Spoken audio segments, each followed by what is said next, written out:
No way, that can't be true. We live together. You just need to sign the divorce papers. Good luck with your less fortunate life. I stood there in shock, holding the phone after the call ended abruptly. The lawyer couldn't help but burst into laughter. Jessica looked at the lawyer with a confused expression, and the lawyer wiped away tears with a handkerchief. The person in charge is actually Linda, the lawyer announced, his voice still laced with amusement. My name is Linda. I've been married to my husband, Mike, for 2 years. We don't have kids. Both of us work and are so busy that we often work on weekends. We hardly have time for long talks, leading to a life of passing each other by. So we try to sync our schedules and go on overseas trips during our long breaks. It's just once a year, but we both eagerly anticipate it. When we got married, we decided to buy a condo on an upper floor in a Bay Area tower. It was a bit of a stretch, but we did it, thinking about the future value of the property. Thankfully, we're content with our current life. I have a close friend from high school, Jessica. We sometimes have lunch together. Jessica, who is beautiful, has high standards for men. She's not married yet but really wants to be. She's always searching for well-educated, high-income men on dating apps, especially. She won't compromise on income. One day, I was having lunch with Jessica at a cafe near a park. We've been together since high school and university, even sharing the same classes. That's why we've consulted each other about various things, and as a result, we know quite a bit about each other's dating histories and preferences. During our student days, we shared both fun and sad times. Those are good memories now. Ever since I married Mike 2 years ago, our schedules have gotten busier, and our time together has decreased significantly. We only manage to meet a few times a year, if at all. Hey, can I visit your condo next time? Jessica suddenly asked. Jessica had never been to my place before.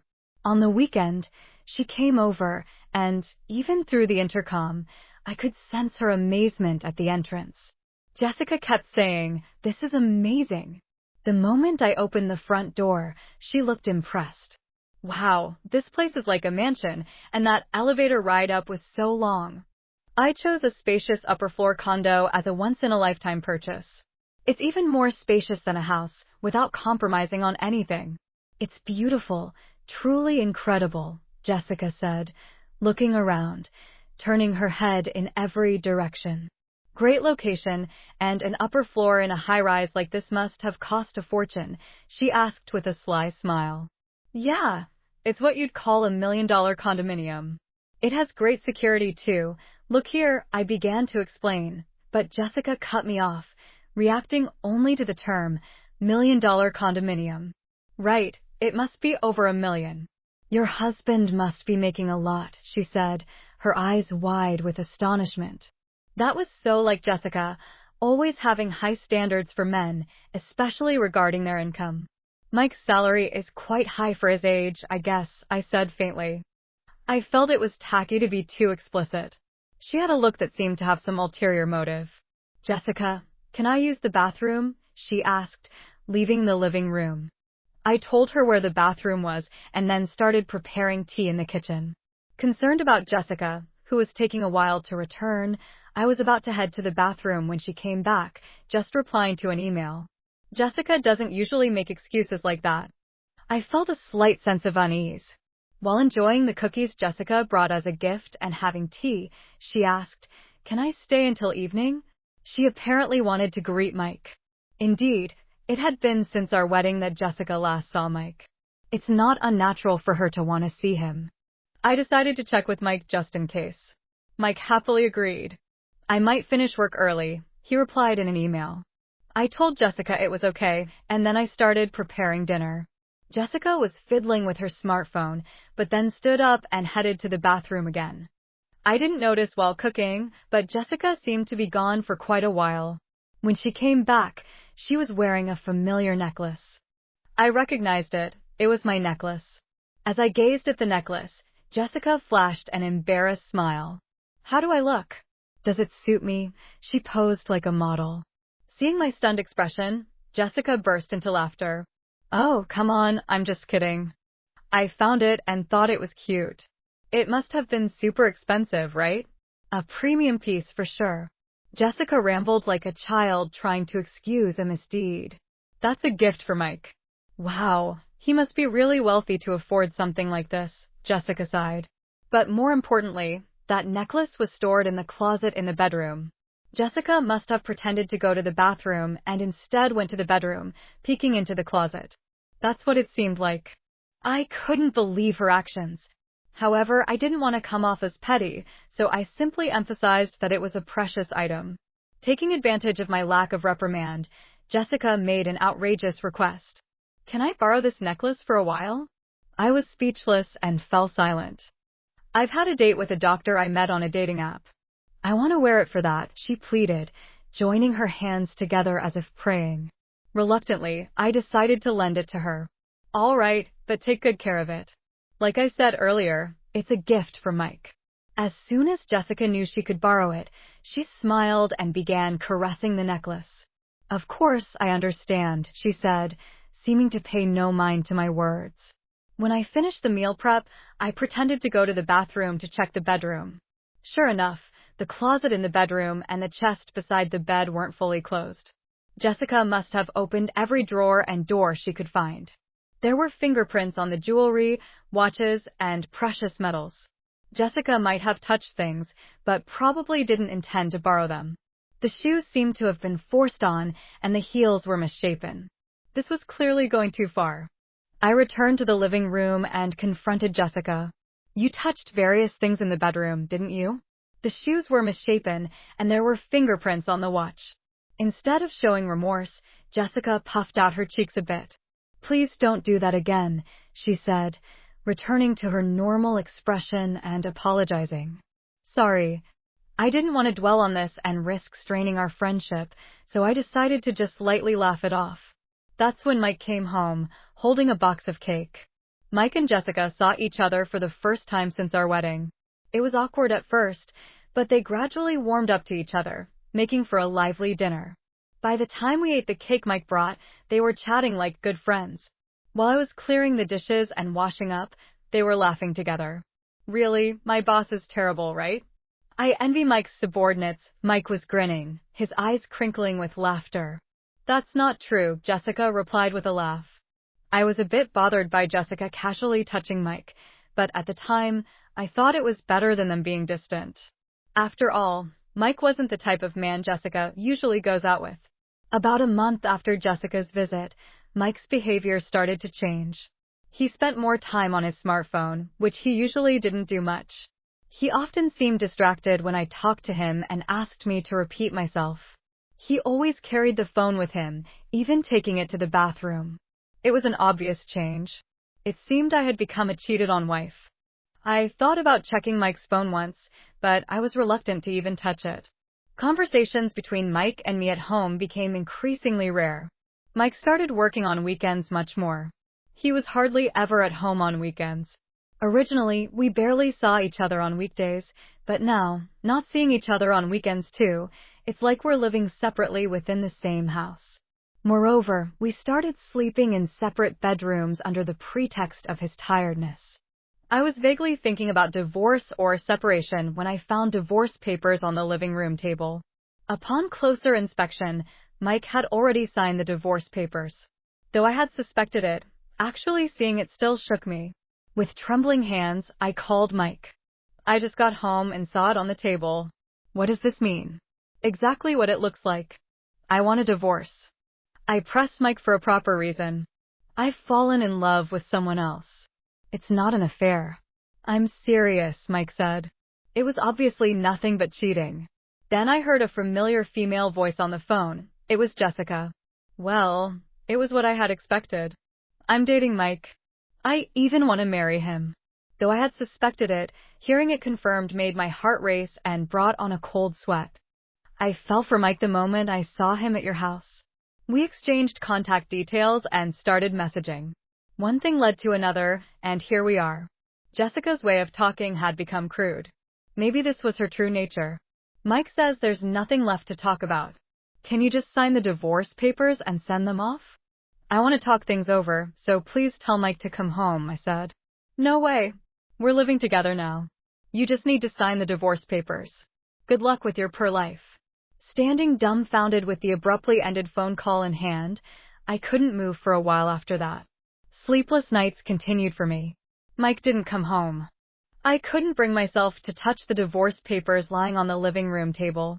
They just remained there untouched.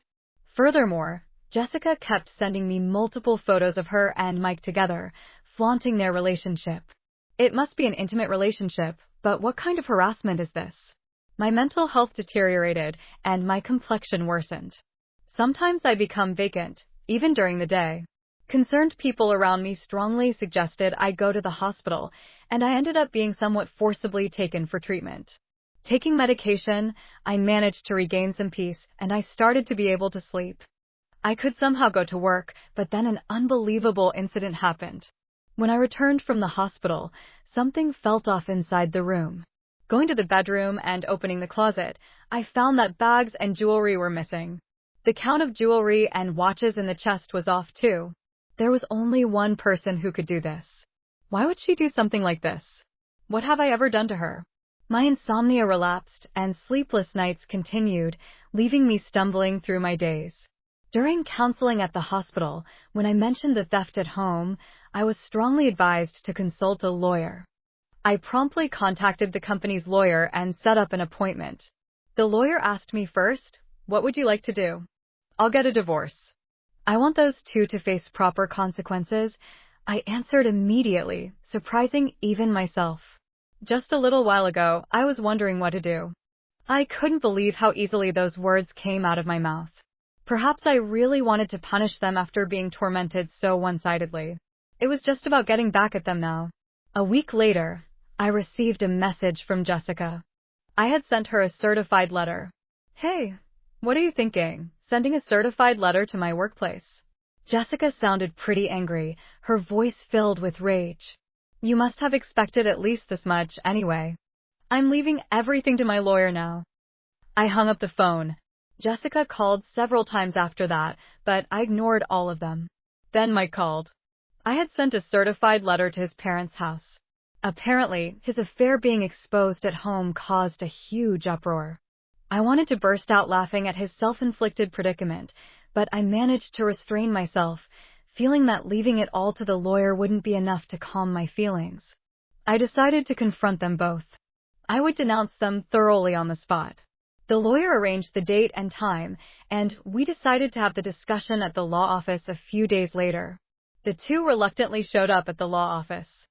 I thought they would bring their own lawyer, but it seemed they came alone. Jessica stormed into the office, flinging the door open. Mike followed, looking uncomfortable. "Finally, we meet, you coward." Jessica made no effort to hide her anger. But Mike stepped forward, trying to calm her down. "Well, you've been running away all this time. Our wedding's been delayed because of you." Jessica looked like she might throw her bag at me any moment. Mike was desperately trying to hold her back as I watched them with a pitiful feeling. The lawyer nodded at me. "Please calm down. If any violence or abusive language occurs, we will immediately call the police." Understood. The mention of the police made Jessica stiffen. With the lawyer's intervention, Jessica and Mike took their seats, becoming calmer. We sat across from each other at the office table, ready to start the discussion. "Mike, you're seeking a divorce, correct?" the lawyer asked. Jessica was sitting heatedly while Mike slumped, looking small. "We agree to the divorce, however, since your relationship is adultery, we will ask for alimony." "Is there any significance to this?" Mike's face clouded over. "I'll agree to the divorce, but once the alimony is paid, don't contact us ever." I quietly nodded in agreement. Jessica looked displeased. Maybe she expected more resistance from me. When the lawyer began discussing the alimony amount, Jessica snapped. I said any amount is fine. We have plenty of money. Jessica sat arrogantly with her arms crossed. The lawyer looked at her with interest, saying, "Oh yes, didn't he research?" Mike is the president of a jewelry company with a yearly revenue of $2 billion. Mike looked up frantically, trying to restrain Jessica's arm. Jessica, her face flushed, continued excitedly. "Alimony for an affair is nothing to us. I'll even give a proper share of the property." Mike was trying hard to calm her down. Jessica shook off his hand and continued. You can barely make ends meet on your salary, right? She scoffed with a laugh. The lawyer burst into uncontrollable laughter.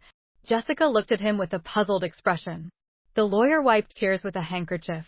Actually, the president is Linda. Jessica was dumbstruck, her mouth hanging open. Mike hung his head, his body trembling slightly. Mike is just an ordinary employee with no position at Linda's company. I am Linda's corporate lawyer. Jessica started laughing loudly. What are you talking about? Are you really a lawyer? Can lawyers lie? The lawyer calmly replied, why not ask Mike next to you if what I said is a lie? Meanwhile, Mike just bit his lip, looking down, growing anxious. Jessica grabbed Mike's arms and began shaking him. You said you were the president of a $2 billion jewelry company. That's not a lie, right? Mike remained silent, covering his face with his hands, uttering inaudible moans. Jessica, growing more desperate, gripped his arms tighter, repeatedly asking, answer me. It's not a lie, right? Mike finally whispered in a raspy voice, I'm sorry. The room fell into deep silence. Jessica's strength seemed to leave her body, and she let her hands that were gripping Mike fall limply. You said you were the president of a company making $2 billion a year, she muttered to herself. Mike's single apology had plunged Jessica into despair. She stood up, trembling. It's a lie, right? There's no way you're the president. Jessica pointed at me accusingly. Why didn't I know about this? After all, we shared. I spoke to Jessica calmly, as if guiding her. Just because we're close friends doesn't mean I tell you everything, especially since you were so fixated on money. I had no intention of telling you. I looked Jessica straight in the eyes, without averting my gaze. Jessica seemed to lose all her energy and slumped down. Then that house, of course, the house is in my name, so Mike will be the one leaving. Jessica fell silent, and Mike continued to hold his head. Mike probably didn't want to come here. He knew this would happen, but if he didn't come here, things would be worse. It's hell either way for him now. The lawyer began presenting the evidence I had gathered first. These photos of Mike and Jessica together. They were the photos sent to my phone, now printed. The lawyer placed an IC recorder on the table and played the recorded conversation. Why would you send something like this?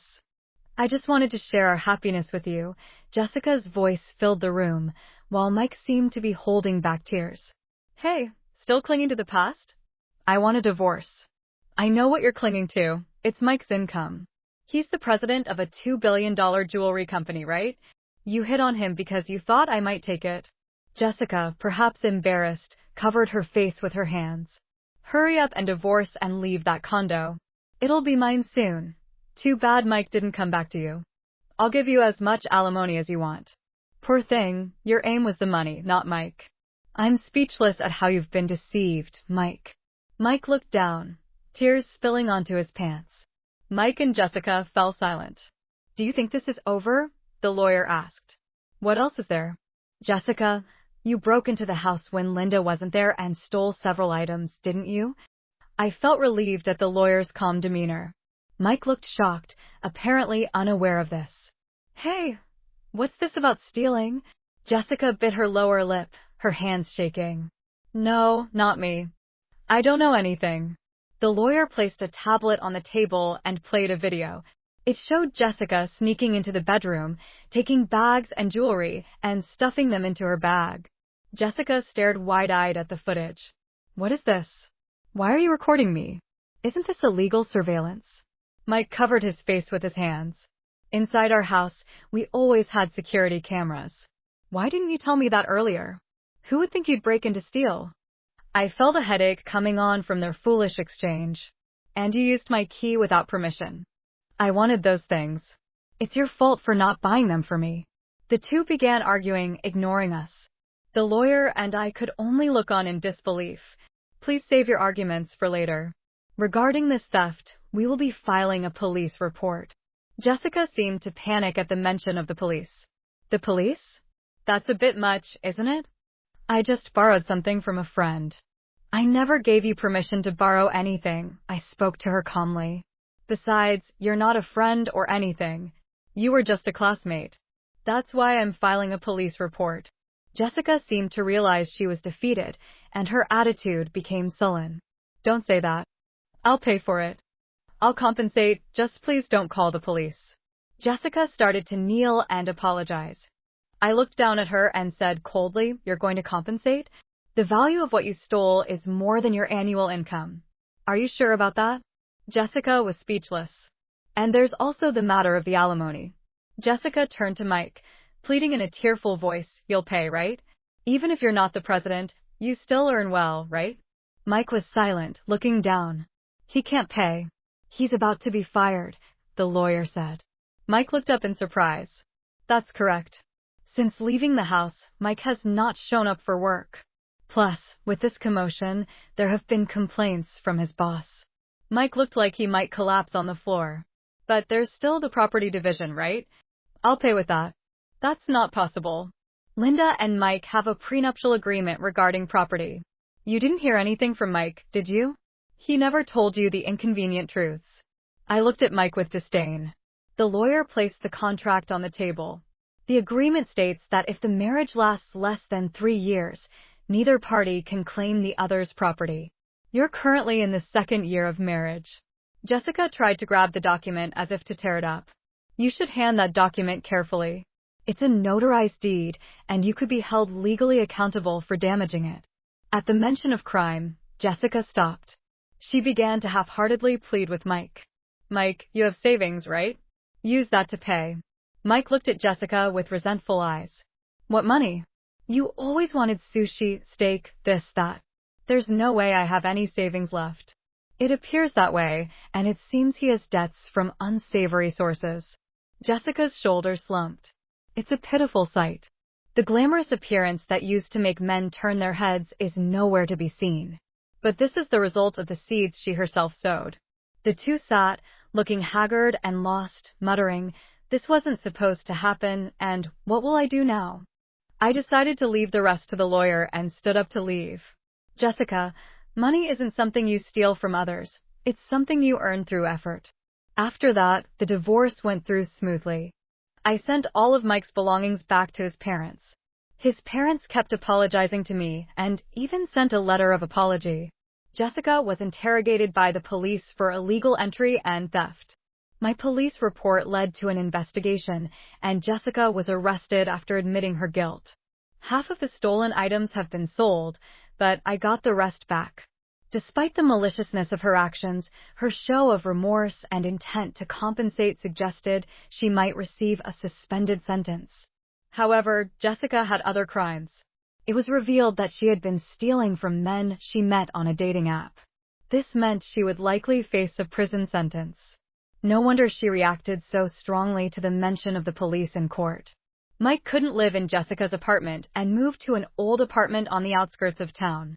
He's looking for a job, but his unexplained absences and poor attitude at his last job make it hard for him to get hired. He's getting by with day labor for now. I receive regular updates on their situations from the lawyer. After the divorce, I threw myself into work. Now I'm expanding our company's jewelry line to Europe. The idea came after a trip to Europe I took as a break after the divorce. I had the chance to drink wine with the owner of a jewelry store in France during that time. I spoke fervently to the owner about jewelry designs. At that time, the owner and I hit it off, and he agreed to showcase my company's jewelry in his store. The owner is a wonderful man who, perhaps because of his own divorce history, understands my heartache. To be honest, I'm focusing on sales in France to see him. It might be mixing business with pleasure, but I think I've earned this perk after all I've been through. That's how hard it was for me. V.